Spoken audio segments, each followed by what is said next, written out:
Hey there, how you doing?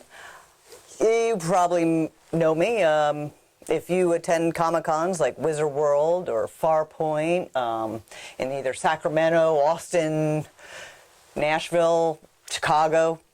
My name is Mary Louise Davey. You may also know my books that I've written. I don't know where you know me from. If you don't know me, hey, how you doing? Hope you're having a good day. I'm having an okay day. It's not too bad. And probably be a little better if I hadn't tried to cut my own bangs. But, you know, so be it. Anyway, I'm here to give a presentation to you. Since I can't come to where you are, let's go there virtually, okay? Science fiction to science reality. This is recent developments, remaining prerequisites. I really love this presentation. There are many presentations that I give. This is my second favorite. Maybe sometimes my first. It's a tough call. I love NASA does the galaxy, takes on the galaxy. That's my favorite presentation. But anyway, this one, science fiction to science reality. Let's take a jab at it, okay? So it's 2020, if you didn't know. Where's the future we were expecting? Where's the future we were promised? Remember the Jetsons? Remember Rosie? Robot going around doing the vacuuming. Actually, they had all these other things that did stuff. It was more of a co-parent, if you will. Whereas they went through things that showered and shaved and clothed them, etc. Well, where's our Rosie? Or Star Trek? Where's our replicator? Or Stargate. Let's not get the replicator. The future, we were supposed to have it now. Well, turns out a lot of this stuff does exist, but some of the infrastructure that would allow it to exist doesn't. There are various things such as flying cars, which there are actually that sell flying cars to individuals like you or me. You can get a flying car, but the problem comes in not with the flying car itself, but with the infrastructure, with the how do we fly? Okay, we got up here, we got your planes. Over here, we got your smaller planes. Maybe here we have your helicopters, but they don't really have the flight area that cars would be and how to make flying highways so cars don't kill each other. And they just have to develop a system or set of laws to cover that, and they haven't done that as yet. So as I say, the infrastructure is not there yet, but a lot of these products exist, if only on the level of NASA or DARPA or some other agency or in the vets. It's out there, and I'm going to tell you about some of them, okay? So we first start with Earth space products, and this is something that, gosh, I mean, we've all read about in science fiction, right? Space elevators. Sounds like an awesome idea. I mean, really, it's meant to have something by the equator, possibly with able to move away, say, if there's a storm. Although when you go in certain areas by the equator, there aren't so many storms. It's meant for it in numerous ways. There are numerous ways that having a space elevator by the equator are advantageous, and that is just one of them. You want one that, say, if the missile is sent, could shift over just a little bit, so you could put it on a floating platform where it lands, where the climber comes down, etc. But the problem is with the space elevators, we've never really found a suitable tether material. I mean, yeah, we sort of did, but then we couldn't braid it just not quite, almost. The cost is $10 billion, and that was 10 years ago, so maybe 15 or 20 by now. Estimated in 2015 we would have one. 2020 is this?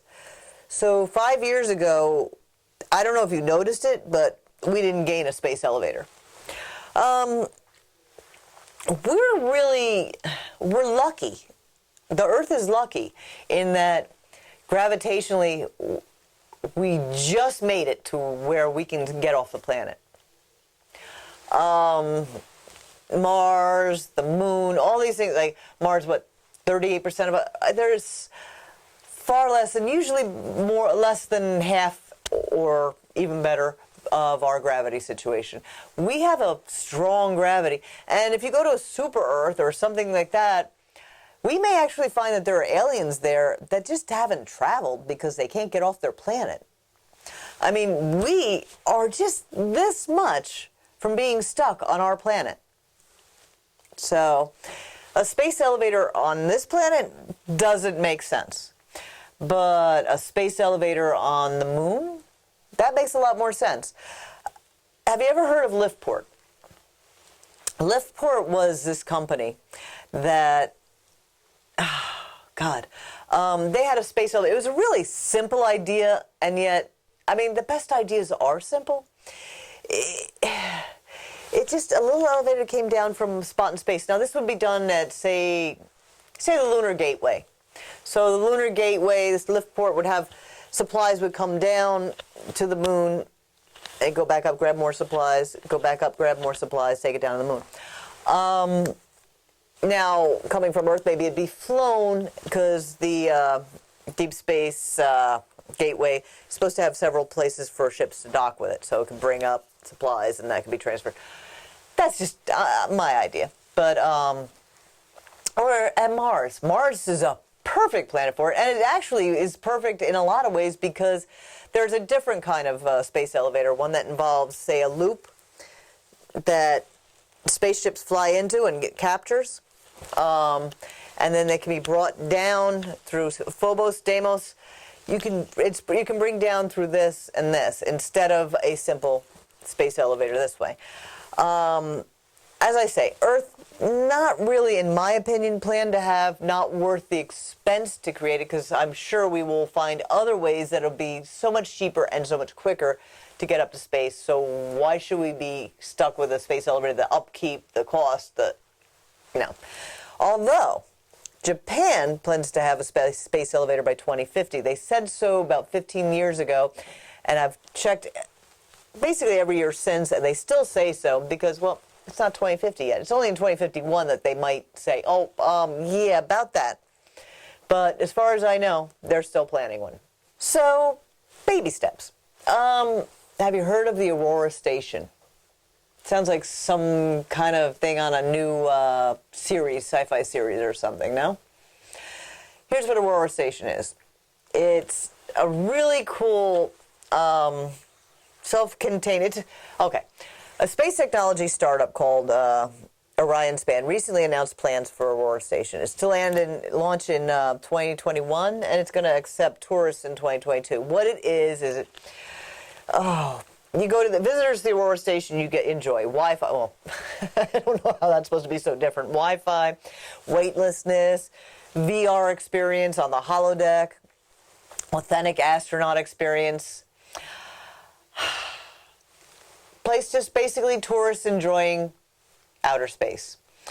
Now, also they had planned for another system to be lower in Earth's orbit, basically a research center that could be leased out either in portions of it, could be leased different labs. Say, I got lab 1, Spain has lab 2, Germany's in lab 3, Russia's in lab 5. So different labs could be rented out and it'd be in space. So maybe they were working with stuff that they can't afford to work with on Earth, or they're working with... Okay, so the Lunar Orbital Platform, or Deep Space Gateway. This has been determined to be a nice-to-have and is no longer a requirement. Originally, it was part of the hard and fast facts of what we were going to have when we went to space. Now, it's basically, yeah, look, I don't think we're going to finish that, so...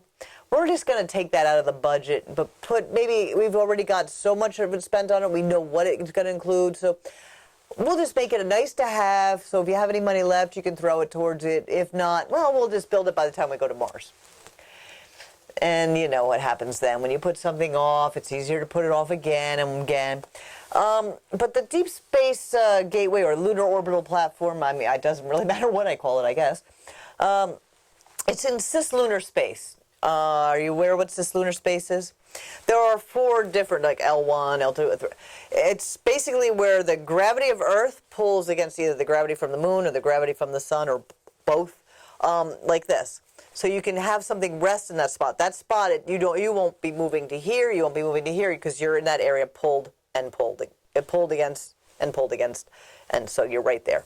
Okay, so that's what cislunar space is. So it doesn't need thrusters. It probably has them anyway, just in case. If it doesn't, they should. So it's just hanging out right here. Now, this controls telerobots on the moon. So down in Houston, you say, okay, we need robot 3 to move left 4 steps. So you send it up to the Lunar Space Gateway or what have you. I don't know anymore. And then it telecommunicates it with on the moon to the robots because we don't have the power. Maybe it turned around too far. Maybe. So then there's a satellite, so it communicates to the satellite to reach it on the far side, dark side of the moon. It's an outpost for astronauts, but it does research too. So you can do research up there like you can on the ISS, but better than the ISS because the ISS was made to always have an astronaut on board. The idea is that it doesn't require someone to be there. So people down here can, say you're growing plants on it. Down here can control a watering system, but you don't have to be there. There's all sorts of research you can do where it has to be in space, but you don't have to be. And it's such an awesome thing. But apparently it's a nice to have. So home. We have smart houses now. So humanoid robotic butlers, they're so yesterday. I mean, think about it. It's kind of pedestrian, really. I mean, we're not going to have Rosie, the robot from the Jetsons. We're not going to have that. Maybe for elderly people. I mean, that might be good to have a caregiver that was in a humanoid, took a humanoid fixture and was able to communicate and interact with them. I mean, the older population, that probably would meet what the needs were. However, handing them pills, medication, etc. Now we have, we've had robot vacuums for ages. They really need a cat or dog to turn without killing with high-pitched sounds or something. We have Brava robot mops. We have a Terra robot mower.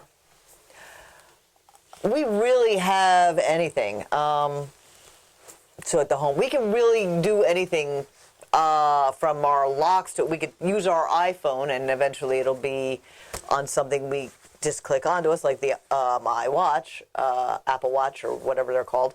And basically after that, it'll either be from something put under our skin or whatever. Everybody's going to fight it at first because, it's a brave new world, but we're going to be all right, but it's going to go ahead that way. We're eventually just going to be carrying things and do stuff. But I wouldn't like to do, like currently you can lock your door to your house and then open your door to your house. I do not want that on my house. I never want to have a house that can be broken into by somebody getting on and playing around with their computer and going, okay, we'll just do this, and oop, here's the code, and their door's unlocked. That's not the way I want to be robbed. I want to be robbed the old-fashioned way. Neal Harvison. Neal Harvison was I think born in Spain, then went to Britain, and then the United States, I believe. Neal Harvison is the world's first cyborg as it relates to, he's an activist. He got rights to put cyborg on his passport, which totally made sense. Now, he suffers from chromatosia. He's basically colorblind, where, like, if he were to look at a light, he'd see, well, it's that one that's a slightly different gray, shade of gray that is happening, and that's red light, by the way. So he would not know. He would know if he memorized the position of the lights in those particular cases. But there's so many cases where knowing a shade from another shade, knowing a color matters. It can be the difference between life or death, or knowing if something's poison or not poison, all these things. So what they did is they gave him, this thing is inside of his brain and comes out over, and it's like a little camera. And what it does is it translates this data, and now he can see in color thanks to this device. But now this device is part of him. So now this makes him a cyborg. I have 2 titanium hips and actually a partially titanium foot. But these parts don't do any thinking for me. They don't do any processing. So they do not make me a cyborg. They do make me be able to walk now, but it doesn't do that to you. It doesn't. He's a cyborg because it processes information. Now, there are different legs that don't react to having, you don't have to have a chip or anything to control them, or knee replacements, cochlear implants. Wow. There's something called Google Eye. I think that might be considered cyborg, but I don't believe it's fully developed as yet, so I'll keep an eye on that. But anyway, so he went through a lot of trouble because of that. Can you imagine going through at the airport, going through and then like, oh, take that thing off your head, and he said, I can't remove it, and so having cyborg on his passport, it made sense. I mean, there really was it wasn't just to be really cool, like, I'm different, I'm a cyborg. It wasn't for that reason. It was because people would get that out of your head. Oh, is that a gun? Or is that a bomb? Or is that what? I mean, so Neal Harvison is really a hero with all his activism that he's done for cyborgs and for other cyborgs. I mean, definitely a hero. So where's my robot? Where's your robot? Well, robots are all around the world except for America being used. Well, maybe some are here too. I don't know. I know in Madrid airport, they have one that gives you directions. That airport is huge and it all looks the same.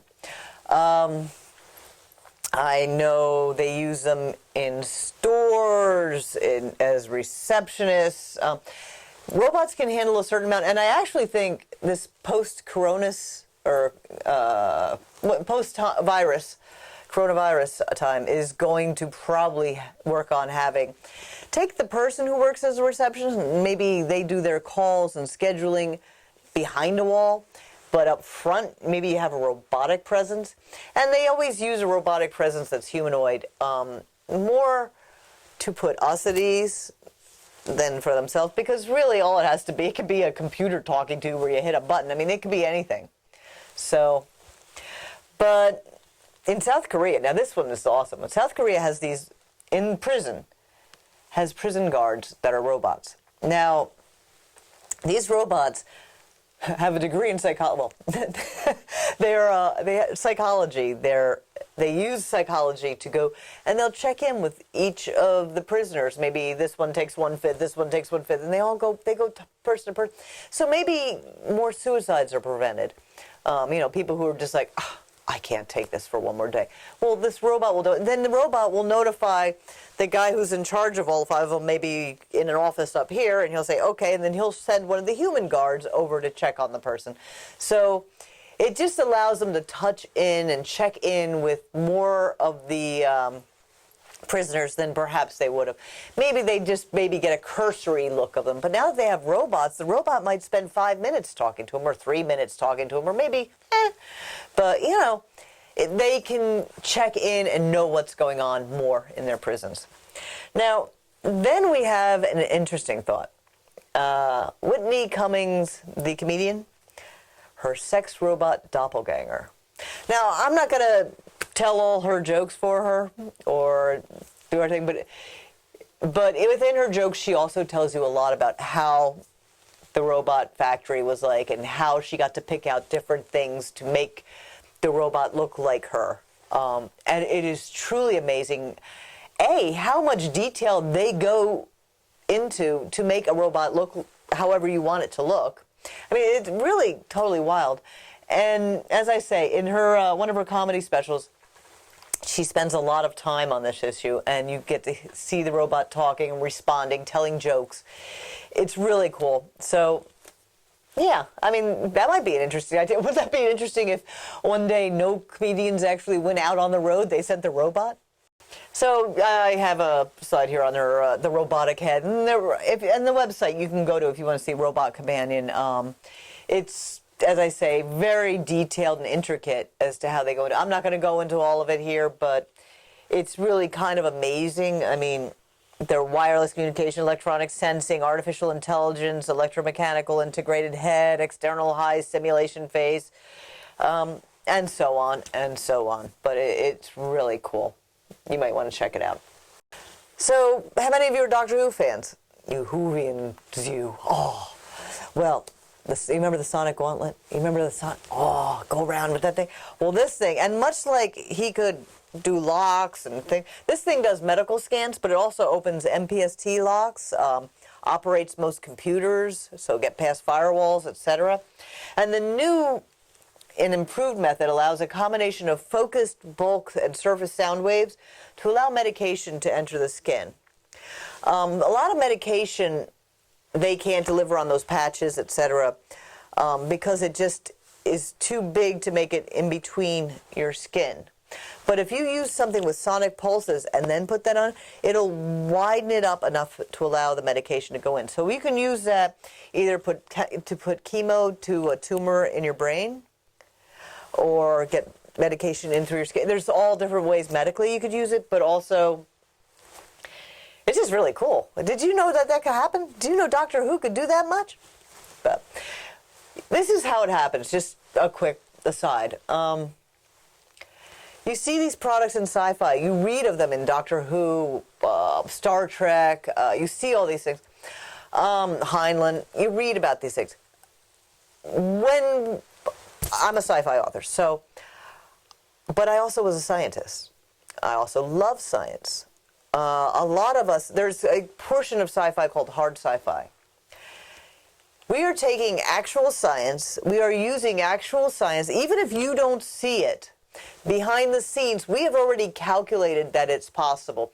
Maybe we may only include one sentence about the item, but we already know that it will work in this situation, or we have already done either the equations or had someone else do would do them myself because I like that kind of stuff. But so we figure out that it does it.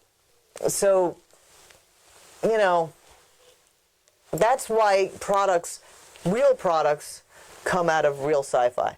I mean, I can tell you different things that I've investigated. I have plans for things that would make sort of gravity-free. Everybody does this. We all develop in our mind how it would work. Now, do we have all the details right?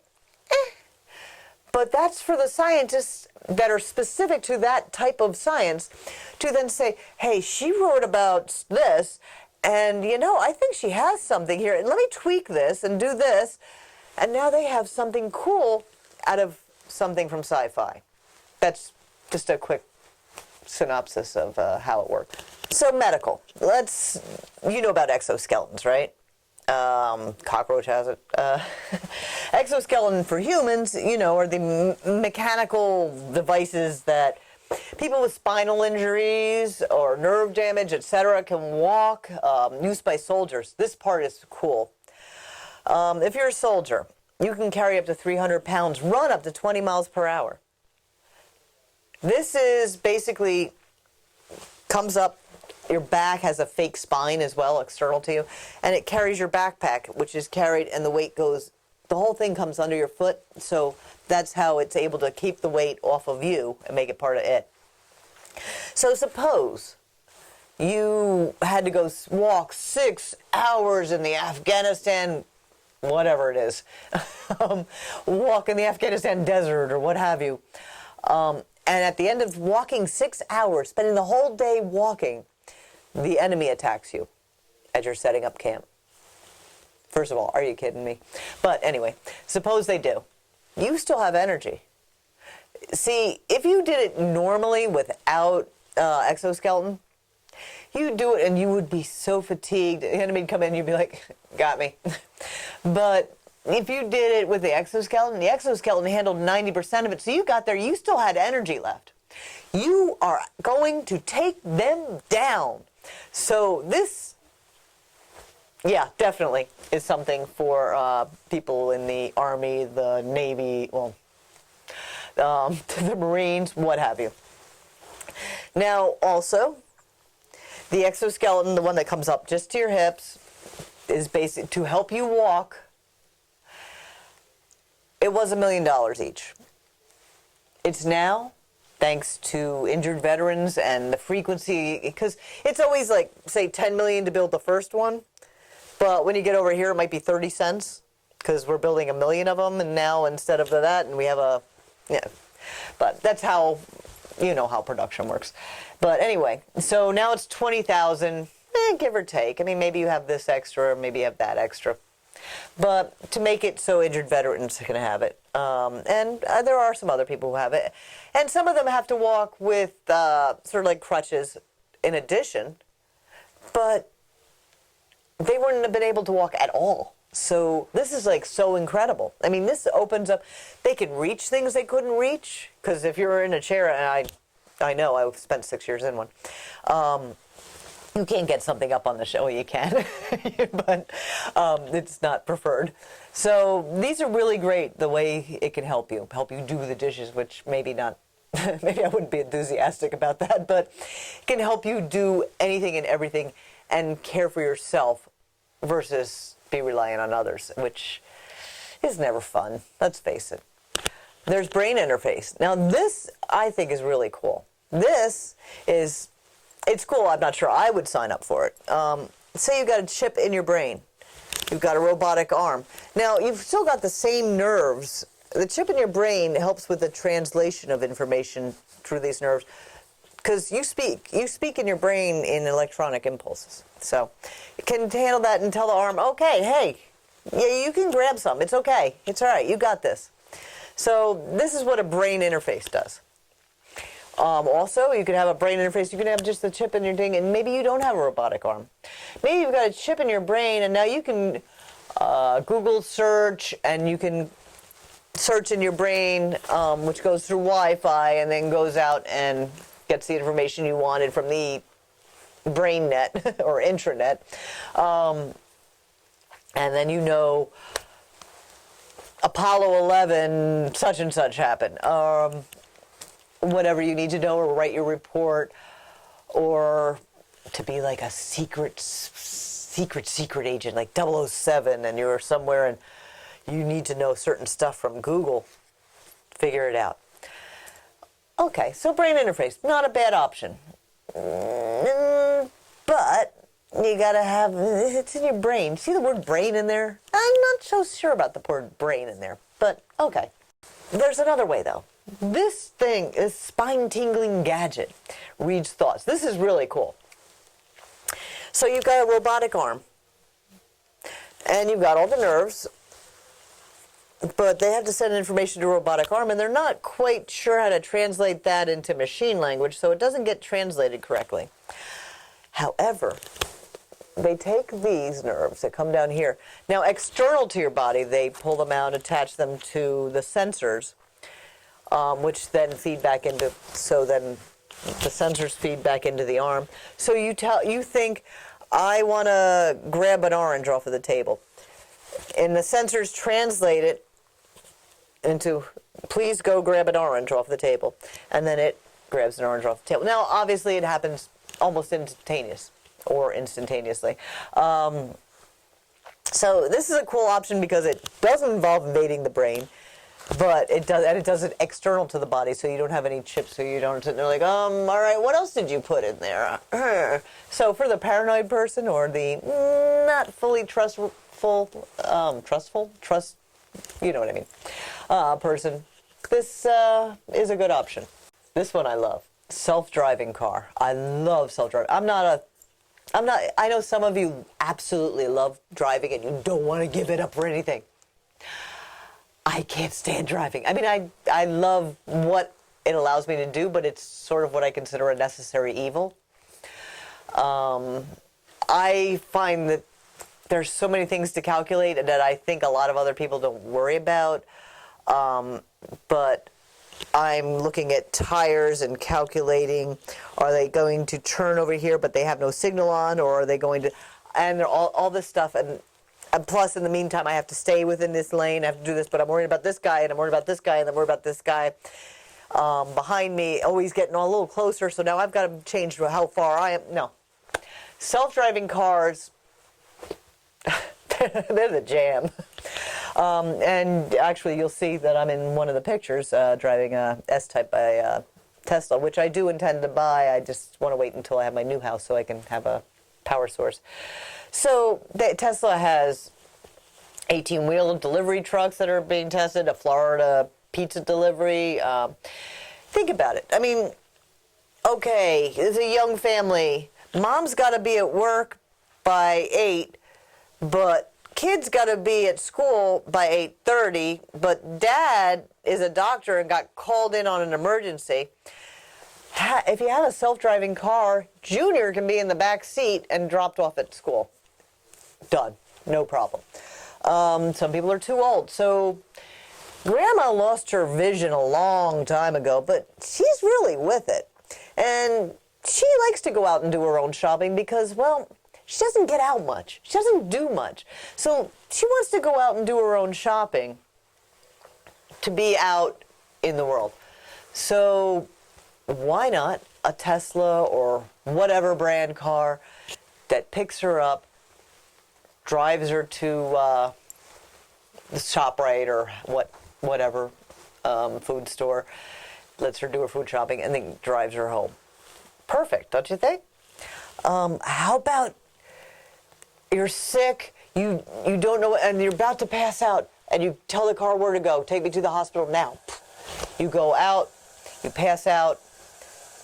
The car can take you to the hospital. It's not going to have to wait until you wake up. So this is something that we can use now. And then there's, at airports, you can see those mini ones, especially over in Europe, that drive away, many things that drive you to your car, drive you here, shuttle you around. U.S., not so much, but they're out there, and they're pretty awesome. Low-flying taxi fleet. This part's very cool, but it's not here yet. Now, see, it's a Space Act agreement with NASA. Uber promises by 2020 they'll have flying taxis. Well, it's 2020. I don't see any flying taxis. Well, now an Uber boss, when I checked into it, he insists flying taxis will be functional by 2023. The company is talking with NASA to find ways to manage air traffic. As I told you, it's the infrastructure. You have to build the infrastructure. Some experts claim we'll see the most of flying cars in the next 10 years, and that'll be in concept vehicles, prototypes, recreational models, more than Joe Schmo models. So, well, watch this little video about this. This is really cool.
This is a holographic interface. Now, I'm going to explain to you. This is like, say you have a person locked into a glass tube.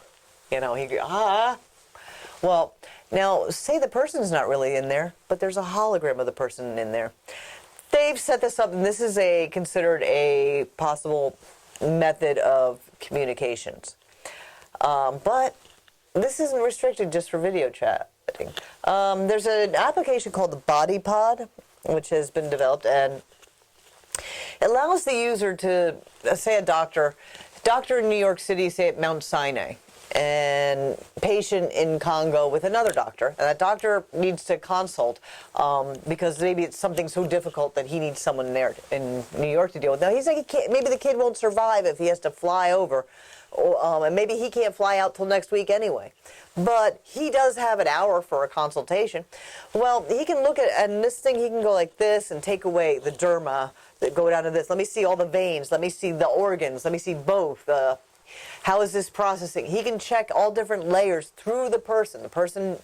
Through this hologram, he can do all these things and medically diagnose and better affect the necessary change, or at least advise as to how that might be done. But he can do that from all the way in New York to, say, Congo. Think about, there's got to be a lot of you out there who watch Grey's Anatomy. Do you remember Preston Burke? You remember when he went to that, God, was it in Sweden or Switzerland? When he went away and had to that big thing and he gave it to Christina, basically, and Christina went over and he showed her the 3D heart, which they poured fluid in the surgery and around the heart, and then it made the 3D heart, and he could turn it and look at, okay, what do I need to look at? That's kind of where we're heading on that, so that you can more easily diagnose things. That's kind of one of the offshoots that can be expected from this body pod. HoloLens. HoloLens is Microsoft's version of something askew, something close to it. What this does is, all right, you're working at your desk. Now you put down these VR type lenses. They're much lighter. And you see your whole computer out. Okay, I see the directories. I can go into this. I can move these over here. Da da da. So that's one version of it. Another thing. Let's see. Bridges. It allows the user to bridge screen and physical space. So it's Microsoft's answer to several business insufficiencies. Ford's design engineers were able to do some work on something that existed in their computer. And with the glasses on, they were able to work on it and physically make motions to make the thing they were working on, which was what existed in the computer only, and change the design and upgrade the design. Also, medical people can look at, okay, this is the body. Okay, these are the veins. Now, if I were to do this, what happens? If I do this, what happens? So it could be a better training position. Many things. Training, learning to be a doctor. You need some of these tools along the way. Some of these things are so simple, it gets so cool. Solar roadways. A modular system of specially engineered solar panels that can be walked on, driven on. They contain LED lights to create lines down the center of the thing or to separate lanes. Signage that doesn't have paint anymore, but you know, still tells you the information. You know how we have the solar signs? Now the solar signs are taking their energy from the highway. But you can drive on top of it. Now, the panels have microprocessors that make them intelligent. I see further ahead to a time when America is all electric cars. All working off of that. And then I can see all the highways are solar highways. And I can see that every car is charged as it goes by the solar highways, maybe by something they drag across it, or who knows, or Wi-Fi. But I really think there's a problem in getting from where we are now to all electric cars or all self-driving cars. It would be easy if overnight we switched it. But we can't. It doesn't work that way. There are too many people who can't afford to pay this, who can't afford to pay that. But how do we include them in it? So it makes it harder and slower. But if we could do it overnight, because if everybody had the solar cars, every car would say, okay, there's a car coming, and they'd stop, or this car would say, you go in front of me, and there go the accidents, like 99.9% of them. Solar wind, not solar wind, well, high altitude wind. You talk high altitude wind. You remember a certain person of power who said certain things about windmills? Which is not true. Let me point that out. Not true. Well, these are like much higher altitude. So where windmills are, it's not the absolutely best spot to capture wind and to make energy from. But more 100 or 200, 300 feet from there. However, up there, if you were to use, say, used parachute type things. Now, you can make it advertising also, you could sell up for it, or you can make the parachute of something clear so it really kind of becomes just a blurry front on the, it's going to be negligible, its invasion on your, assault on your senses, but it will grab and capture the wind. Now, how about space solar? That'd be awesome, wouldn't it? Collect it, instead of here on the Earth, here, how much more powerful do you think that is? That would grab a lot more energy than down here where clouds get in the way, it dissipates, there's nighttime. If you have something on Earth that orbits around to always be at daylight, you can capture a heck of a lot more energy. Then, of course, there's wave power, there's artificial photosynthesis. There's a lot of really cool things. So there's plenty of energy that's free, or very close to free, because maybe you have to manufacture the parachute and put it up in the air, or the solar panel, but then those prices are coming way down. But so the price of oil, for that matter, went down to 0 or negative something yesterday. So, yeah, why don't we all forget that and make that our future?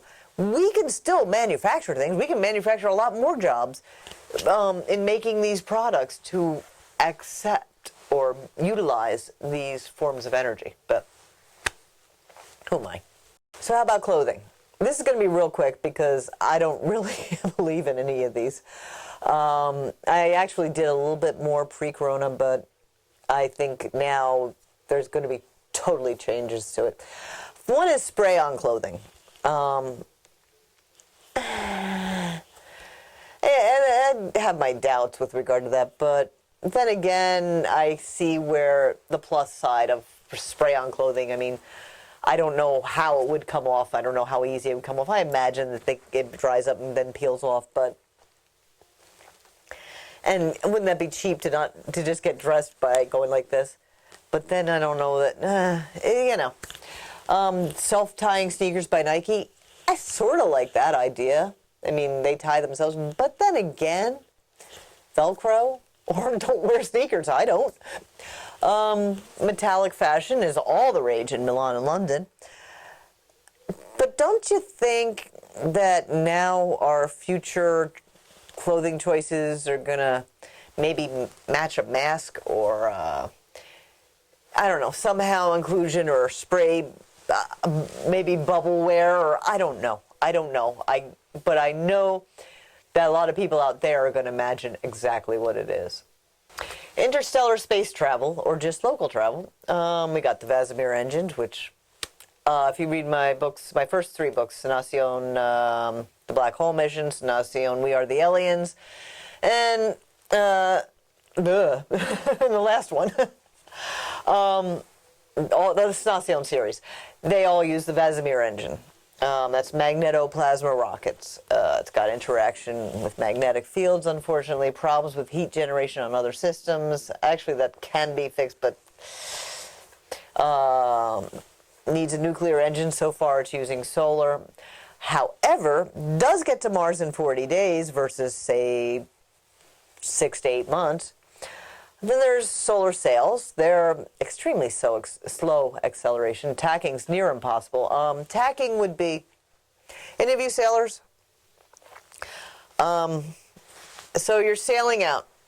Now, if you want to, well, now I'm riding a windsurfer actually, but you want to come about.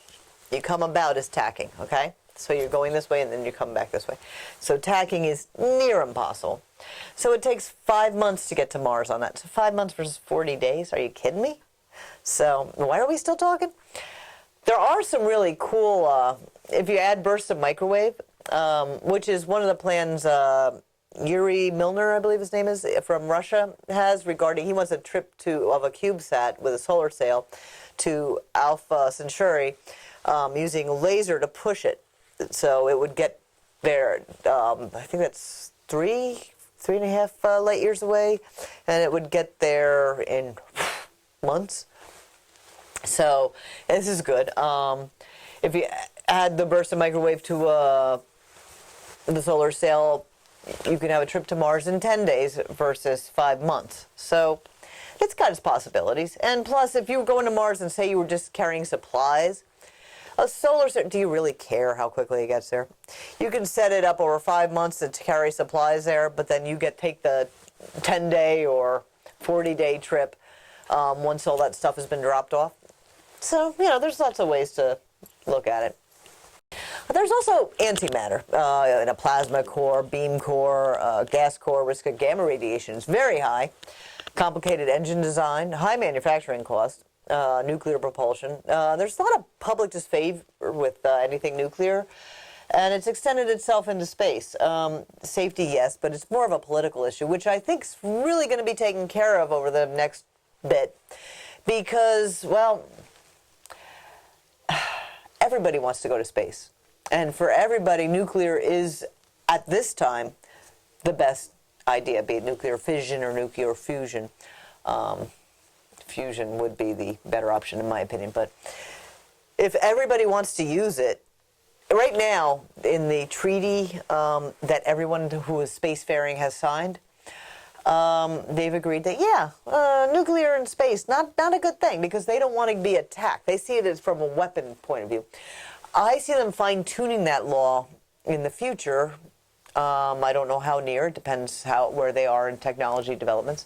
But I see them all saying, well, you know what? If we're using it for something to get further out in space, okay. But I'm going to outlaw it otherwise, which is unfortunately going to open the door to people to sneak out weapons. But, nonetheless, I do see every country is finally saying, yeah, you're right, we do kind of need it. So this is more of a question than an answer. It's current technology, radio wave, laser, future check. Are we going to have quantum entanglement communications to handle, say, 300 light years away from us?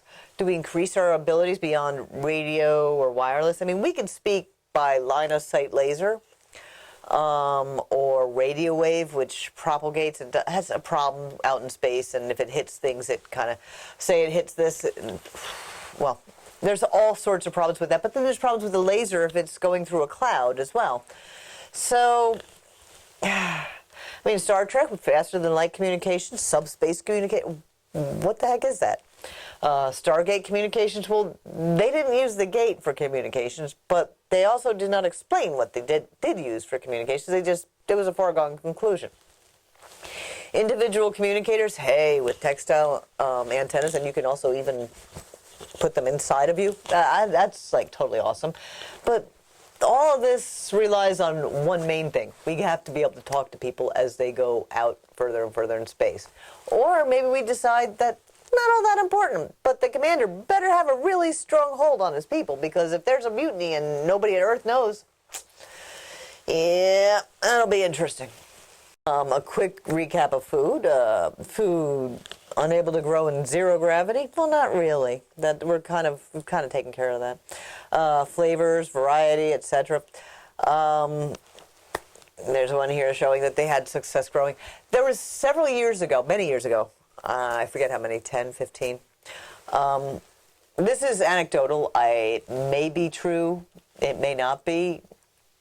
Sounds close to true, but I'm not sure. But anyway, the Russians and the Americans are up on the ISS. They both are trying to grow things for the first time, or at least for the first time of something that produces fruit. They both have a tomato. It worked. Yes, it worked. So now they have this tomato. The Americans look at it. Yeah, it looks the right color. It seems to be right. Let's send this down to our scientists to review.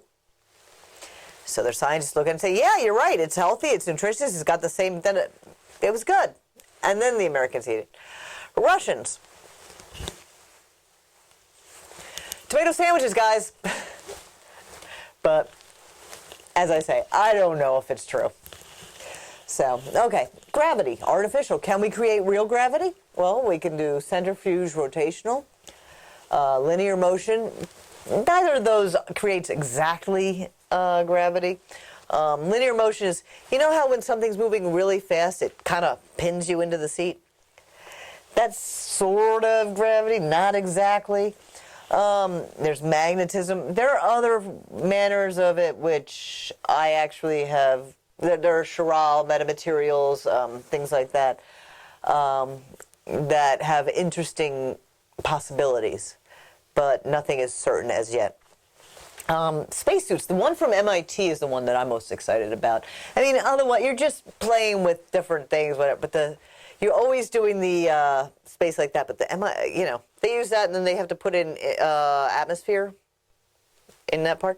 But MIT doesn't have to do atmosphere. What they do is they've got a more giving and forgiving spacesuit. Now, would that be a problem if you were saying, hanging out and going, hey, micrometeorites, hit me, tear me open? Yes. Well, yeah, that would be a problem there. But suppose you're on the moon and building A's here, building B's here, and maybe it goes like this and you don't feel like walking around, but you can, with this MIT spacesuit, walk across and go in there. Suppose you're on the ISS and you have to go out and fix something, but you have to, because you've seen them sometimes in those spacewalks where they barely can reach what they're doing. Well, you go in and you're in a regular skin-tight suit from MIT, and you can kind of go in between those pipes and get, where you need to be. Yes, now you risk micrometeorites. Well, maybe some kind of shielding, or another person comes out in the other suit and they shield you, or, So there are certain times that you would use that, certainly.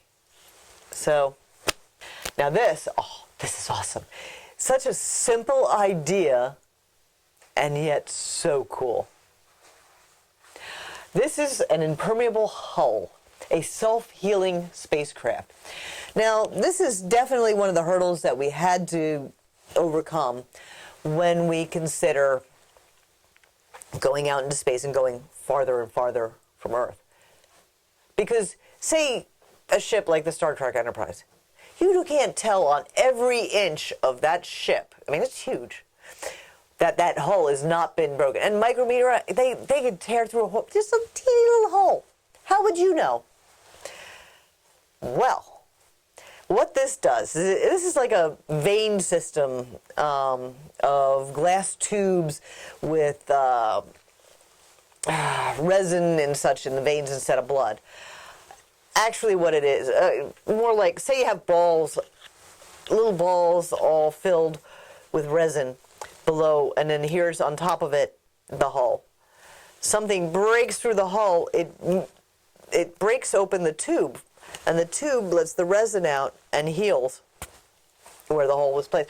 So I'm not saying if a big meteor comes and hits the thing, and probably it wouldn't be fun. But if it breaks through, I'm not saying it's going to fix that. But then that's also going to send all sorts of sensors off, and everybody's going to be, oh my God, shut down sections 3. And, then they'll go there and repair the hull break. But for all those micrometeorites hitting all the time and always causing, this is definitely the way to go. It's very cool. Space radiation. Okay. There are several ways we've been looking at, and actually I know of a fourth I'll cover here too. DSUP, damage suppressor. A DNA associating protein unique to the tardigrade. Have you heard of tardigrades? Those things, they look kind of cute until you realize that they're actually not that big, but they're more like, well, you can't see them, but they kind of live through anything. They can live in space. They can survive anything. They go into a kind of what do bears do? Hibernation. So D suppresses X-ray induced DNA damage by approximately 40% and improves toleration to radiation. Now from this, there is a shot theoretically that can be given to an astronaut, but it will make a DNA, it is a permanent change in order that they have a suppression of their reaction to 40% of the radiation. Now also we have radiation-eating bacteria. Certain microbes can use radionuclides such as uranium and neptunium in place of oxygen. Now, basically we knew of this, and you can put these kind of bacteria, say if you're doing nuclear waste or something here on Earth. But there's other things. I'm sure that this can be used for tons of other things. But now, in addition to us knowing of this radiation bacteria here or anywhere, of what to do, what it is, what it can do, in Russia, at the site of the last nuclear meltdown, if you will, there's stuff that is starting to grow, in particular mushrooms. And these mushrooms have some kind of a radiation, they either don't react to radiation or they eliminate radiation. So it's very important. I don't know if we're able to get in there to really scientifically study what's going on, but I thought that was very cool. Then there's the magnetospheric protection from galactic cosmic radiation for long space missions. And this involves, basically, it's a whole interesting ship point. You can see it on the picture there. That it does all sorts of things with ions, and I'm not going to go into it here, but we have many different ways of dealing with space radiation. So when they say to you, whoever they are, that, hey, be careful with space radiation, we can't really go anywhere in space, they're working on it. DARPA might even have done more. We don't know. Okay, we've got hypersonic weapons. Russia and China are leading the world on this at the moment, although we do have a tendency to come through at the last minute and pass them by. There are two types of hypersonic weapons. There's the hypersonic cruise missiles, HCMs, and hypersonic glide vehicles, that's HGVs. Both are capable of traveling at Mach 5 or above, roughly 3,800 miles per hour. Or 340 miles every 6 minutes, whatever. Both are maneuverable, whereas a ballistic missile can have its flight. So a ballistic missile would just, it's leaving here and going to here. But a hypersonic weapon, be it the cruise missile or the glide vehicle, can go like that. It can move or do anything, and you don't have to necessarily know where it's going, so it can attack. So it carries more. And plus, it's going at Mach 5. I mean, come on. There's sonic bullets to be an acoustic weapon of the future. Now this, okay, we had developed sonic weapons. Say you could put something akin to a large speaker, akin to a boombox on the back of a Jeep. And you set that off, and you can take out 100 soldiers, not kill them, where they dropped, maybe grabbing their stuff, feel like liquefy their insides. You can, depending on how strong you make, you can do it, either just give them pain, or you can carry it to the, well, liquefy them. Well, this device takes that device and compacts it into a sonic bullet. So if you want to be so precise as to, you know what, I want to get that person right there, nobody else. Narrows an intense beam up to 145 decibels. That's 50 times the human threshold of pain. It usually doesn't take that much to stop someone. The acoustic weapon in the demonstration model looks like a huge stereo speaker, except this one sports urban camouflage. So basically you're talking like, it looks like those guns they used to have, those musket ones that came out like this. It looks like that. But pretty cool. Unmanned trucks that drive themselves and are more effective on the road than a manned vehicle. Well, that certainly helps the Army, the Marines, etc. It covers all kinds of terrain. Maybe it's going with a gun on it, and you can walk beside it or however you're traveling. And then when you get there, there it is. Or it's carrying, you all have to walk through this thing, but it can get through with your food packs and your this and your that on it. Also, we have a, well, this particular recon robot's named Fester, but being guided by a soldier in Afghanistan. So it's better to put the robot into recon, A, because you can get it smaller, so maybe nobody will see it. But if they do, it's not a human life. So, you know, better living through technology, right? What do you see for fun, entertainment? This is the part where I had the hardest time. So rather than develop things, I'm going to ask you some questions. You can answer loud, okay? Actual size video games where really shoot the aliens or the troopers. Maybe you go in via VR, maybe, I don't know. What do you envision? Vacations without going anywhere. Well, this is being worked on. I know that they kind of are offering something like that through VR, but they're offering something like that really like VR. They're offering, you can see the beach and you can look next to you and know your friend's next to you, see your friend, who friend may be actually 5 towns away, but it's not real, and you know it. But they're actually working on a vacation experience where you leave, where in your contacts. Of course, some people can't touch their eyes, so that causes problems, but Now, this is what I thought of, out in outer space. What kind of fun things might we be doing? What kind of sports? And I was like, well, yeah, you could do something similar to baseball, but you'd have to change the rules. And you could do something sort of like football, but change the rules. And you could do something like, how about a surfboard and surf in space? Would that be like totally awesome? Or a skateboard or what have you? I think that'd be kind of cool. Google has predictions about what education will involve, which actually I think we're going to get to a little sooner because of the current situation. Once VR and 3D technologies improve, we'll get closer to an immersive experience.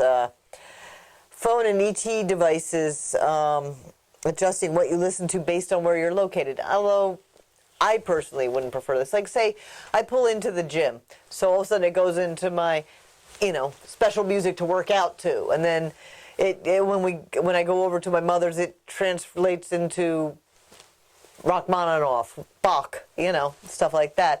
It changes to disco music when it's 9 o'clock at night or 11 o'clock at night on a Friday, and I go somewhere. You know, I don't want somebody deciding for me what to be right. It's just as easy for me to go, hey, play this and not this. So where's the kaboom? There was supposed to be an earth-shattering kaboom. I love Marvin the Martian. And since I can't ask you if there are any questions, I thought I'd share this instead. Additional topics that for future presentations, SpaceX, NASA and the moon. NASA takes on the galaxy. That's my all-time favorite. This is my second favorite, but that's my all-time favorite presentation because it takes you through the galaxy and it's really awesome. Mars, pack your bags, or Mars, the possibility of a space elevator. Now, if you have an idea for a future presentation you would like to see, or even an explanation of a scientific process that you need to understand, maybe it's homework and you're going to put me on your bibliography. I don't know. Go to www.marylouisedavie.com. That's Mary, LOUISEDAVIE.com. And go to the Contact Me and contact me. Let me know what you want to see, or what question you have about something here, or say, hey, how come you didn't include this product? And, hey, I read this, and this is really awesome. And maybe I'll put that into my next presentation. I'll do a part 2 of this particular brand, because there are so many products out there. I could just go on and on and on and on. On and on and on. Yeah, sorry. I'm an ABBA fan. What can I say? Anyway, this is Mary Louise Davie.